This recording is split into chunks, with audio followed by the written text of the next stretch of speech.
హన్మకొండ జిల్లా హంటర్ రోడ్లోని Greenwood high స్కూల్లో విద్యాశాఖ అధికారులు ఆకస్మిక తనిఖీలు నిర్వహించారు. పాఠశాల ప్రాంగణంలోనే నిబంధనలకు విరుద్ధంగా పాఠ్య పుస్తకాల విక్రయాలు జరుగుతున్నాయనే ఫిర్యాదుల నేపథ్యంలో ఎంఈఓ నేతృత్వంలో ఈ తనిఖీలు చేపట్టారు.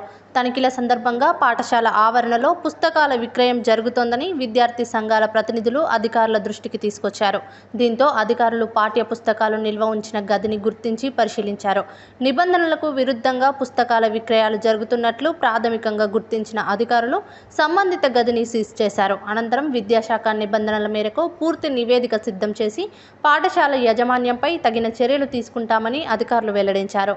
ఈ ఘటన స్థానికంగా చర్చనీయాంశంగా మారగా ప్రైవేటు పాఠశాలల్లో పుస్తకాల విక్రయాలపై మరింత కఠినంగా వ్యవహరించాలని తల్లిదండ్రులు, విద్యార్థి సంఘాలు కోరుతున్నాయి.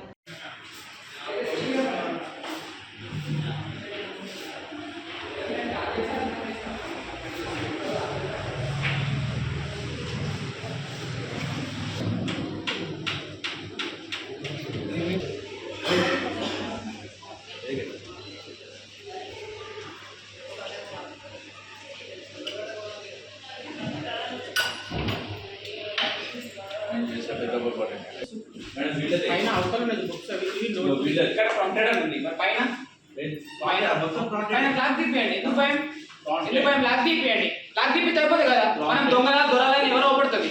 మనం ఏమో మన ప్రాంప్టెడ్ లేకపోతే ఇంకోటి ప్రైవేట్ కంపెనీ జిఎస్టీ నుంచి కడుతున్నామా అదే తెలుస్తుంది మనకు. ఇవన్నీ దీని ఉంది ప్రాంప్టెడ్ అంటే దీని ఉంది కరెక్ట్. మరి పైన చేయండి. పైన రూమ్ ఏమైంది? పైన రూమ్ ఏమనండి? పైన రూమ్ అంటే ఎందుకు భయం? పైన రూమ్ అంటే ఎందుకు భయం? పైన రూమ్ ఏమనండి? ఒక స్కూళ్ళలో స్కూల్ ప్రీమియసెస్ లో బుక్స్ కానీ, యూనిఫామ్స్ కానీ, టై కానీ, బెల్ట్ కానీ, షార్ప్నర్, ఎరేజర్ లాంటి ఏవి కూడా అమ్మకూడదు. ఒక్క నోట్బుక్ కూడా ఏది కూడా అమ్మకూడదు. కానీ దానికి వ్యతిరేకంగా గ్రీన్వుడ్ పాఠశాల యాజమాన్యం విచ్చలవిడిగా బుక్స్ అమ్ముతూ విద్యార్థుల నుంచి తల్లిదండ్రుల నుంచి అధికంగా ఫీజులు వసూలు చేస్తా ఉన్నారు. వీటిని వెంటనే మేము ఇక్కడికి ఎంఈఓ గారు సిఆర్పి గారిని పంపించడం జరిగింది. దానికి ఎంఈఓ గారు వస్తున్నారు. వారు వెంటనే సస్పెండ్ చేయకపోతే దీన్ని సీజ్ చేయకపోతే ఈ బుక్స్ అన్ని కూడా డిఓ కార్యాలయానికి మేము తీసుకెళ్తాం. మేమే తీసుకెళ్తాం. మాట్లాడుతున్నా సార్.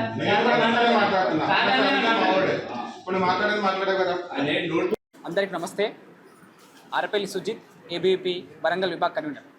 ఈరోజు ఉదయం రోజు మాకు గ్రీన్వుడ్ పాఠశాల నుంచి ఒక పేరెంట్ మాకు ఫోన్ చేయడం జరిగింది.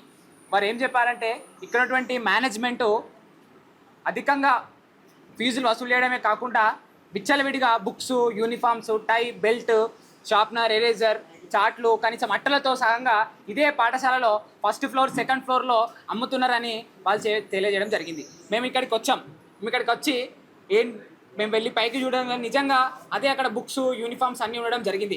కానీ ఇక్కడ ఉన్నటువంటి పాఠశాల యాజమాన్యంకి దాన్ని తుంగుల తొక్కుతో విద్యా హక్కు చట్టం 2009 దాన్ని తుంగుల తొక్కుతో ఈ యొక్క పాఠశాల యాజమాన్యం వ్యవహరిస్తున్నది. దీన్ని ఏబీపీ మీద ఒకటే ఏబీపీకి డిమాండ్ చేస్తున్నది ఏంటంటే వెంటనే యొక్క పాఠశాల విద్యాశాఖ అధికారులు డిఓ గారు అయితే, ఎంఈఓ గారు అయితే, ఆర్జేడీ గారు అయితే, కలెక్టర్ గారు అయితే వారిని మేము ఒకటే అడుగుతున్నాం. వెంటనే పాఠశాలలో సీజ్ చేసి ఇలాంటి పేద మధ్యతరగతి విద్యార్థుల నుంచి రక్తాల్లాగా పీల్చుకున్నటువంటి వాళ్ళని సీజ్ చేయాల్సిందిగా కోరుతున్నాం. లేదంటే ఏబీపీ పెద్ద ఎత్తున ధర్నాలు నిరసనని తెలియజేస్తున్నా చెప్తున్నాం. మా మీద కేసులు పెడతా ఉంటే పెట్టుకోండి.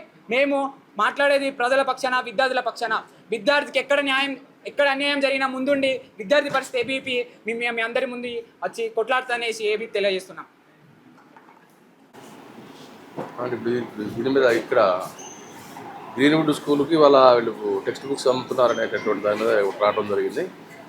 అది ఆ టెక్స్ట్ బుక్స్ అమ్ముకోవడానికి ఎంఆర్పి తోటి అంటే లాభాపేక్ష లేకుండా వాళ్ళు అమ్ముకోవడానికి ఆస్కారం టీవీ గారు వివరించడం జరిగింది. మిగతా ఉన్నటువంటి యూనిఫామ్స్ అవి వేరే అశోక వాళ్ళ పబ్లిష్ అని చెప్పారు. ఇక్కడ ఉంచకుండా ఉండడానికి అవి రూము సీల్ వేసి అవి వాళ్ళకి అశోక పబ్లిషర్స్కి హ్యాండ్ ఓవర్ చేయమని ఇంకోసారి ఇక్కడ జరగకుండా ఉండమని చెప్పడం జరిగింది యాజమాన్యాన్ని. ఎస్ వెంకటేశ్వర, మధుర, వరంగల్ ఎంఈఓ.